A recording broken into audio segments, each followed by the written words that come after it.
और ये आपका PYQ सिर्फ आपको ये नहीं बताएगा कि कैसे रटना है या तो किसी भी चीज़ को, आपको ये भी बताएगा कि किसी क्वेश्चन का क्या क्या पेरीफेरल नॉलेज हो सकता है, और उस नॉलेज को यूज करके आप और भी सारे क्वेश्चंस को अटेम्प्ट करने में हेल्प करेगा।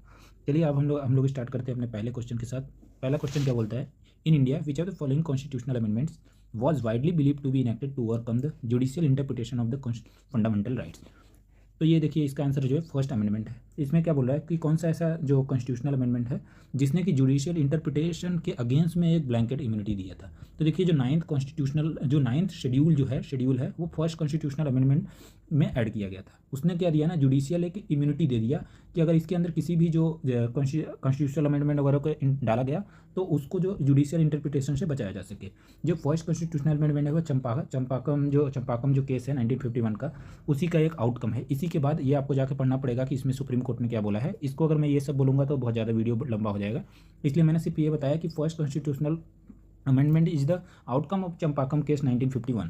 और ये फर्स्ट कॉन्स्टिट्यूशनल अमेंडमेंट क्या किया था कि इन्होंने फोर्थ जो क्लॉज ऐड किया था आर्टिकल 15 के अंदर, वो क्या बोलता है, empower government to make any law for upliftment of the socially economically backward classes SC and STs। और इसके बाद ये भी बोला कि दीज जो कोई भी इसके अंदर ऐड किया जाता है they are not breaching article 15 and article 29 clause 2 of the constitution of the India. अब इसके साथ ही हम लोग देखते हैं कि आगे का जो अब ये देखिए यही यहाँ का ट्रिक है कि आपको इसके भी पढ़ने हैं, उसके साथ इससे आउटकम क्या निकलता है ये भी देखना है। तो जैसे आप ये देख सकते हैं कि हमने देख लिया कि इसका आंसर जो फर्स्ट कॉन्स्टिट्यूशनल अमेंडमेंट है ये इसका है, जो और उसका जो और भी नॉलेज को कैसे इंक्रीज किया जा सकता है, बाकी और सारी चीज़ें पढ़ के हमने समझ लिया। अब इसके बाद इसका जो देखिए 42 कॉन्स्टिट्यूशनल अमेंडमेंट है, इसको आप रिवाइज करना है अच्छे से जाके कि उसने कौन कौन से चीज़ें इंट्रोड्यूस किया था उसके बारे में पढ़ना है। 44th कॉन्स्टिट्यूशनल अमेंडमेंट देखिए क्या बोलता है, क्या क्या ऐड किया था उसने। इमरजेंसी रिलेटेड जो प्रोविजंस था उसने उसके लिए कुछ जो रूल्स बनाए थे, क्या क्या थे वो, कि लिमिट किया था पावर इसका एग्जीक्यूटिव उसका, कि सिर्फ एग्जीक्यूटिव एक्शन मतलब कि सिर्फ प्रेसिडेंट अकेले ही नहीं डिक्लेयर कर सकते हैं कि इमरजेंसी लगेगा।